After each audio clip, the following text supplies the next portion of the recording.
Can we talk to Jacob in Tennessee? Absolutely. Let's bring him up. Yeah, Jacob, I'm curious to hear where you're at. I know we've had a couple of conversations recently, and I'm interested in what's maybe changed for you or what we can do to help move things along for you. Sure. And I just want to kind of solidify my thinking a little bit for you guys, because I've been, over the year, I've called and talked to a few people. I talked to you guys. I talked to other atheist communities. And the reason I'm kind of continuing this conversation is because, like I said, a family member, and also because in the beginning, whenever I first got on a show and I brought up, I was like, well, I was reading a scientific paper about the subject and it says X, Y, and Z. I immediately got called a bigot. And it kind of made my jaw drop that I was calling into an atheist show with some peer-reviewed science, and I got called a bigot. And like I said, just really kind of dumbfounded me. And I hear that, and I've heard you mention that experience before. I'll definitely guarantee that Richard and I are not going to be careless in dismissing science or despise you for sharing science. Bigotry is bigotry, so I'm not going to say that we couldn't stumble into some, but I'm also not rushing to criticize, judge, or label you. If there is a question that I can offer some of my experience or training to try and help answer, I'd be very eager to do that. If there's a premise that you'd like to convince me of and you feel like you have the information to do so, I'm willing to engage in that debate and that conversation. But let's take it out of the realm of the possible and dive into it. Did you have basically, not to oversimplify, but did you have a question for me to try and help answer? Or was there some bit of information that you wanted to share with Richard and I and see how we respond? What I was going to try and convince you guys of is that there's a reason for legitimate concern in terms of revisions to the Dutch Protocol. You know what the Dutch Protocol is? In vague principles, you might have to walk me through some of that. But I think we can actually say just right here at the start that there is absolutely cause for concern in the application of developing science, which is basically going to encompass everything in the realm of gender transition, which we need to kind of clue the audience into is what we're perhaps looking to talk about here. So cause for concern, cause for challenging new science, cause for being careful in how we apply the implications of research to the daily lives of regular people. All of that, we're not in any argument over that. Okay. Well, I'm not taking you guys. I'm kind of putting some baggage on you guys, right? Because I've talked to people in your Discord, right? I've talked to people on other atheist communities. I've talked to 2 other atheist communities about this quite a bit. And the pushback I get for just discussing this is just immediate, just don't question it. And all I'm arguing for is evident. And so the Dutch Protocol is just basically we're talking about children. We're talking about gender dysphoria in children and the appropriate protocol that should be implemented and revisions to that protocol as time evolves. The Dutch Protocol is the original protocol developed, I believe it was 1997, and it's basically the puberty blockers and hormone treatment protocol. It does, and it's I don't necessarily want to say the gold standard, but I will say that it is perhaps the fundamental idea that has been adapted and studied and utilized by many other nations outside of the Netherlands. Absolutely. And so I was reading some papers, and I found a paper that kind of solidified my thinking a little bit, and I want to see what your take on it is. And the title of the paper is a bit of a mouthful. It's Evolving National Guidelines for the Treatment of Children and Adolescents with Gender Dysphoria, International Perspective. It's in SAGE, Human Systems, Therapy, Culture, and Attachments, 2025. And everybody, you can look at the doctors from these. These are all from disciplines of psychiatry and child and adolescent health. And there's about 20 plus authors. And I just want to read you the abstract. And whenever I read this, I was like, wow, this is kind of what I've kind of been trying. My head's been spinning around, but I haven't really been able to get the words out. And it says, you just have to let me read this a little bit. It's not too long, but it says, this perspective article traces in each of the countries where we live, the authors live and work, how the Dutch protocol came to be incorporated into clinical practice or formally adopted into national guidelines. Over time, guidelines across different countries were progressively shaped by a rights-based approach that removed previous safeguards and increased availability of gender reassignment medical interventions for children and adolescents. From 2010 onward, two developments raised new concerns, generating alternate perspectives and wide-ranging differences in clinical approach. Numerous countries reported an unexpected increase in adolescent onset presentations, especially among girls during the same period, and an increasing number of individuals who had undergone gender reassignment medical interventions as minors reported harm and regret during this time. But the thing I wanted to touch on is that, so I thought they outlined it here, and you have to forgive me, that there's two approaches to this, and basically that how a nation applies this. There is a rights-based approach, and then there is this is the way they classify it, a rights-based approach and an evidence-based approach. Let me push back on that just a little bit and acknowledge that it's not as if it is a true dichotomy of either this or that. It's rather, how do we balance the significance or the importance of those two things? Which one do we give more weight? And then how do we navigate all of that? Because it is going to be a little bit of this and a little bit of that in its application. And each nation, each system is going to apply it a little bit differently. So to suggest that having a rights-based approach means that we completely dismiss evidence is not true, nor is the other direction accurate. No, it's just like it's kind of like the headline, right? Like, what informs the majority of decision making? What is the highest principle to uphold? Is the highest principle the information, or is the highest principle the human rights, right? And they go through and they detail kind of how Spain has adopted a mainly rights-based approach. They talk about that a little bit. And they go through and they talk about how some of these other countries did reviews after 10 years, and they came out. And they did reviews of the Dutch protocol, and they came out with some findings. And I wanted to pick up on these findings. And they reproduced a study, and I'm going through the article right here. And there's the reproduction of the study in. It says in 2021, Tavistock published data from early intervention study, Carmichael et al. 2021. The study was an attempt to replicate Dutch findings showing improved mental health outcomes for children and adolescents receiving puberty blockers. In contrast to expectations and information that the charities gave to parents, Barnes 2023, not sure exactly what they're referring to, not science, but a charity. The study showed that prescription of GnRHa, which is the puberty blocker, had no effect, positive or negative, on the children's mental health. A 2023 reanalysis of the data showed that mental health following testosterone or estrogen treatment measured across self and parent report scales deteriorated in 15 to 34% of children and improved in 9 to 20. So deteriorated in 15 to 34 and improved in 9 to 20. Right, so that's a net negative of children. So this is them trying to reproduce the study, and they're finding negatives. And this is kind of what has led to, it has taken me so long to uncover this. You have no idea how long it has taken me to uncover this piece of information. What started all of this? That kind of, my spidey sense tingled a little bit earlier when you started, when you talked about the way that you were like looking for that piece of information. It does seem a little bit cherry picked. Like, I don't have all of the detailed information in front of me, and I'm not wanting to poison the well on what you're sharing, but I did want to just take that moment when you were speaking just now about how it took you forever to find this piece, that it kind of goes against the scientific method to already have figured out your conclusion and then find a piece of evidence that would support it. Does this piece of evidence, the study that you're presenting in context of a proper literature review, really evidence the premise that you're suggesting that it does?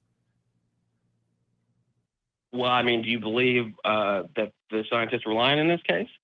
I don't know. That is not what I said. That's not what I said at all. I said that a data point needs to exist in the context of an appropriate review of all of the surrounding literature. Well, I had a hunch that whenever I was reading about this, you read about Sweden shifting, and you read about this large increase in the percentage of people presenting to these gender clinics, and you read about a switch in Europe, how Europe they had started treating these children differently. And I had an assumption, this is probably a pretty reasonable assumption, that they didn't just pull that out of their butt cheeks, right? That they had a reason for changing their protocol.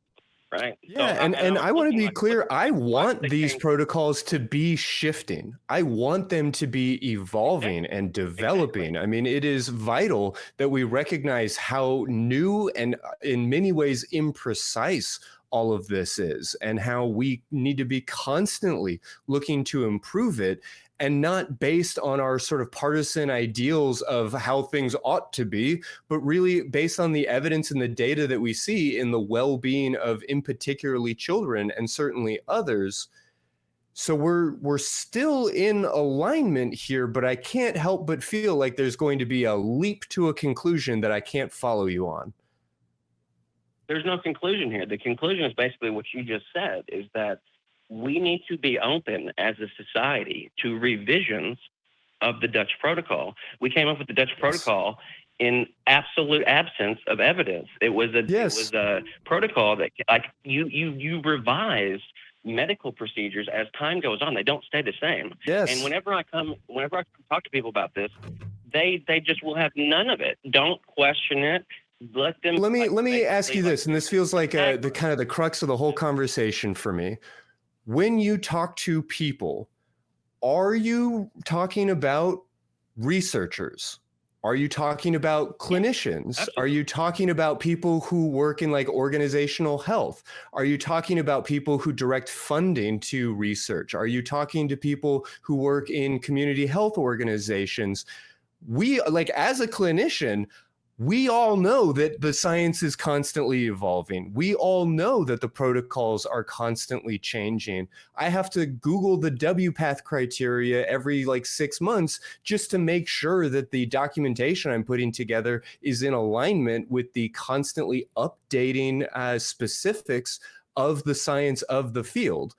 None of that gets me to trans kids shouldn't have support or care, which is often the leap that people want to make. But I want to really stress, we in the skeptic community as atheists, in so much as I'm comfortable speaking for all of us, certainly I do feel comfortable saying we in the therapist community and others in the medical field, we're all aware of and on board with the fact that the science should be constantly developing and evolving. I absolutely love to hear that, Christy. I'm so happy. You have been the most reasonable person I've talked to about this. I have not been able to move anybody an inch off their pedestal from just this alone. Everybody You haven't moved me. I really want to be clear. I started off exactly where I am today, which is that science is constantly evolving. Okay, well, so what would you like me to change about my opinion? What is it that you're unsatisfied about in my perspective? There's nothing I'm dissatisfied about your perspective. I'm dissatisfied about the whole atheist community perception of this. Yours is different than everybody else I've talked to. Everybody else hand-wave dismissed. I don't know. I do a lot of these shows, and I don't get into a lot of arguments with my co-hosts or co-workers. So, again, in so much as I can speak for all skeptics, which is obviously I cannot, I kind of don't appreciate that framework of it's completely anathema to ever discuss gender.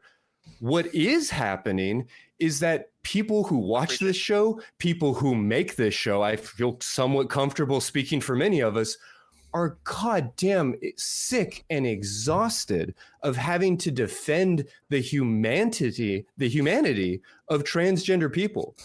Like, we are constantly being hit with these just asking questions forms of bigotry. And that is a real thing. Yeah. Jacob, I'm not calling you out for anything that you have said or done on this call, and I'm not trying to refer to anybody as only one thing or as a bigot exclusively. But there is a lot about the trans question that makes people very, very uncomfortable. There's a lot of scapegoating going on in our current political conversations and in this current moment. And there's a lot of very real harm and violence being directed towards the trans community.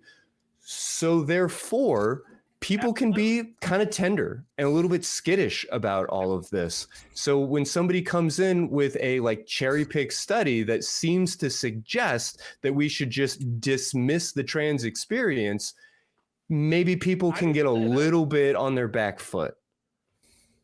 I never said that. This is what I'm saying. People bring so much baggage into this, and no offense, Jay, or no offense, but you're kind of doing it well. You're kind of bringing in a little bit of baggage because, like, I've researched for a year, and I found the it's not baggage. It's an important systemic issue to be aware of. We always have to talk about these things as if they don't just exist in a vacuum.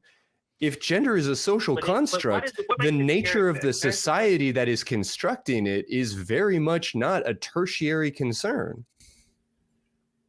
What's the difference between cherry-picked and well-informed, right? Like I said, I had an assumption that there was a reason that these policies... Those concepts don't necessarily matter. Like, you can have a very excellent piece of data, and it needs to be put in the context of a proper literature review.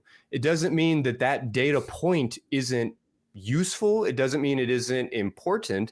It means that if we're going to infer that everything else looks like this data, then we need to have a lot more data points that support that position.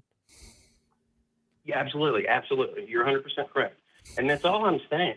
Like, as somebody who's in the middle, right, I think that a lot of this is informed, like, that there's a lot of political pressure on this topic from both sides, and that both sides aren't really kind of, like, you hear this thing, right, like a lot of the things, like a lot of the taglines that you hear, like, you always, do you want a dead kid or do you want a trans kid, like stuff like that.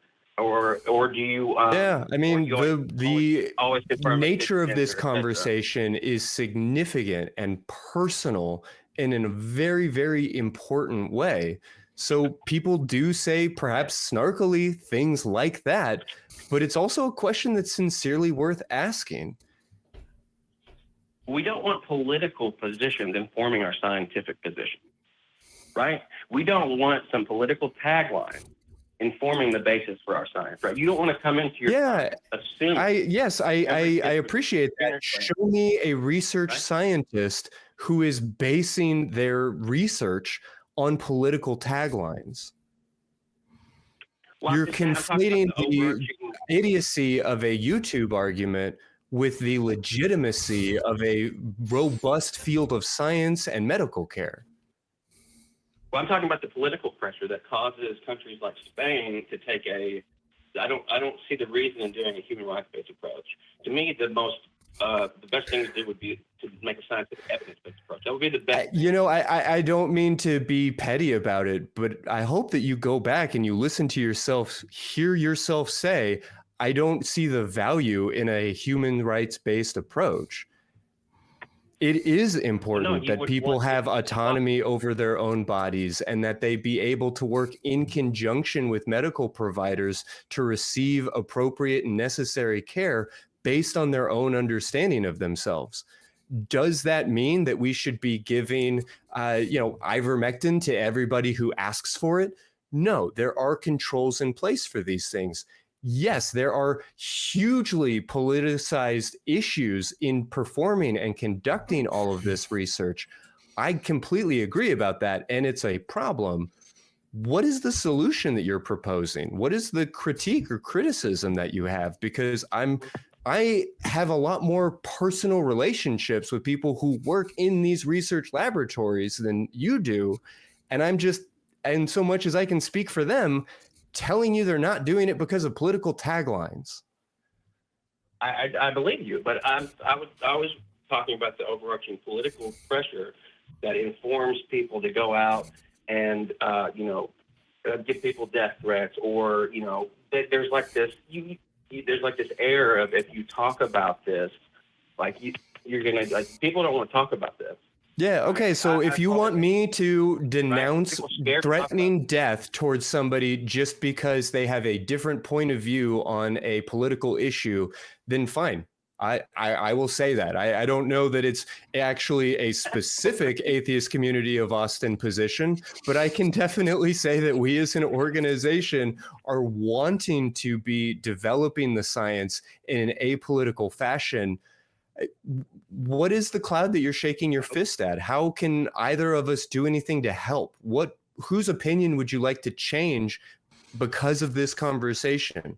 If there's somebody watching this YouTube video right now and they're on the fence about deciding A or B, what would you say to them to try and push them towards some sort of position? I'd like to tell them to stop letting the crazy Christians poison everything, right? This is a legitimate topic, a legitimate form of science. And it needs progressing to be appropriate. Every scientific methodology starts off and it evolves and it progresses. And it seems like the political pressure has stopped the conversation and has stopped the science from evolving, at least in some cases. And we have seen dramatic cuts to any gender-based research and defunding of the National Institute of Health. I mean, there have been these huge attacks on developing this science. I'm just talking about what's happening in the United States in the last year. I'm not even beginning to get into, the Weimar Republic and all of the attacks on developing information and good research into trans identities and how to support them medically. Yeah, if what you're saying is that we need more money for transgender research, fuck yes. Sure, absolutely. That's what we do. We do more long-term studies, and again, that's kind of. And in the meantime, we offer the best available care to the people who need it and want it to the best of our ability. So are we in total alignment, or is there anything else for us to agree on? Because I'm still not really clear what it is that you're here to say other than, hey, we should keep working on this. That's it. Basically, I'm trying to speak to the atheist community, is that you have to stop there. We're not crazy Christians. The people who are on there's a percentage of people who talk about this who are absolutely motivated by bigotry, etc. Right? If you want to establish first, whenever you're speaking with somebody, what are their religious views, and if their religious views are informing this position, that would probably be a good take to make, a good thing to distinguish. But if you're talking about somebody who, has been kind of reading about the research, has a family member, and they're coming from a perspective of reading about the current literature, coming from an objective perspective and trying to advance the most vulnerable in society to a better position so they can be cared for better, let them speak. Don't call them a bigot. Talk to them about it, and let's help move this further and make this class of people who are the most vulnerable at the moment, get them in a better position. And we have to, I guess, that's basically all I'm saying. That's basically it. Yeah. No, Richard, if you'd like to weigh in on any of this, is there anything that you would disagree about the notion that we ought to be offering the best evidence, support, and care that we have available now while continuing to develop that research base for the future? Cosign? Yeah, I absolutely agree with that. I'm not sure. This is a funny one though, because Cole's been talking about a lot about the religious community, and I would stop sort of calling the religious community crazy. Personally, that's not my opinion, but I'm the producer of this show. In doing that, I look at a lot of the comments that we get on the platform. Whenever we get transgender discussion on this show, the comment section, I can guarantee there will be at least one comment from somebody prefixing that comment with, I am an atheist and I disagree with trans people. It's not just a religious thing. There are plenty of atheists who are against kind of, trans people as well. Trans care, trans identity, trans people, trans rights. There are lots and lots of atheists. It's not a dichotomy. But I absolutely agree. Yeah, science is forever moving. It's not my area of study at all. I can't really speak on the actual research because I don't know. But even in my area of research, which is religion and philosophy, absolutely, we should always be looking at improving those standards. And Richard, what I'm saying is, if you hear that from an atheist, talk to them about why they have that position. See what their take is about that position. Don't automatically assume that they're super informed, motivated by bigotry, etc. Like if you come across somebody who's not religiously motivated, hear them out without believing they're a bigot. There's just this baggage that comes along with it. And yeah, I hear you, Jacob, and I agree. Like, yeah, in the way that you're presenting it, I definitely agree that we should be willing to entertain important conversations and not just name call or poison the well by just labeling somebody something.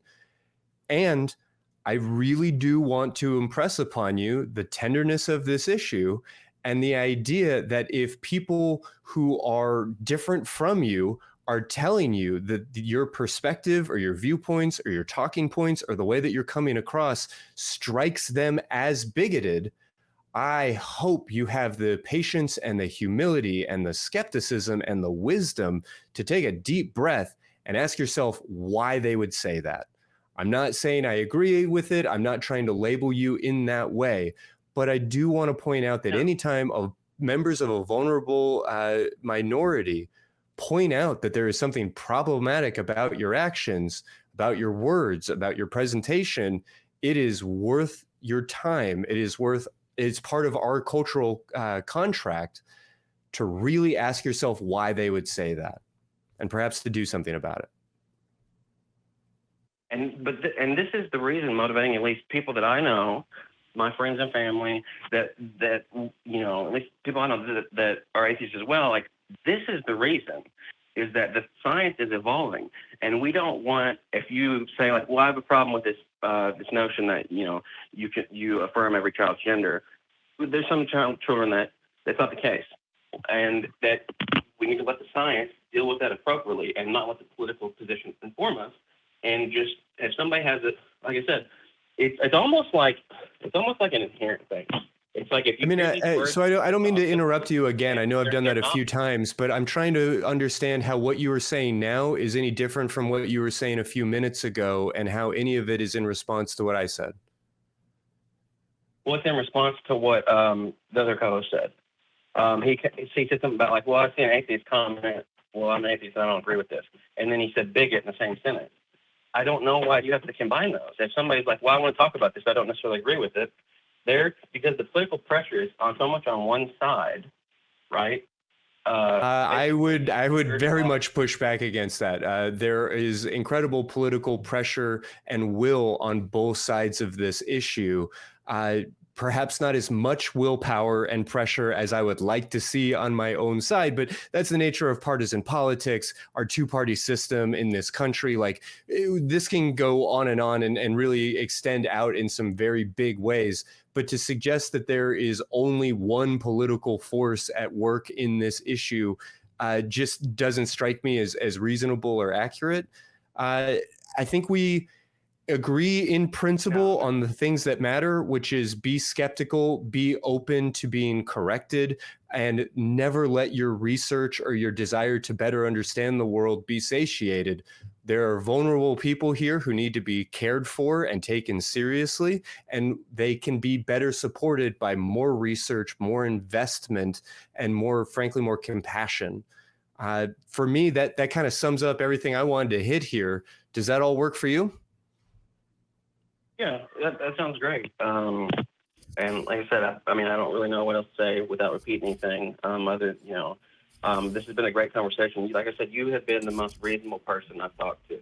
Everybody else is hand-wave dismissed the country of Sweden's research when they're basically the gold standard on this, which is just, like I said, really kind of made my jaw drop when I first heard that. So yeah, no, at the risk of picking a scab or getting back into a loop, I'm just going to say thank you so much, and we will talk again in the future, no doubt. And I need you to know that finding a singular study, no matter how big and robust, and then presenting that as proof or evidence of anything without putting it in the context of a proper research review is not good science. That is where the cherry picking critique and maybe even the claims of bigotry may be coming from. So make sure that you are taking in a lot of information and not just a very narrow subset of the available information. That's just good science. That's good skepticism. That is the secular humanism we want to see in the world. And with that, thank you very much for your time, Jacob.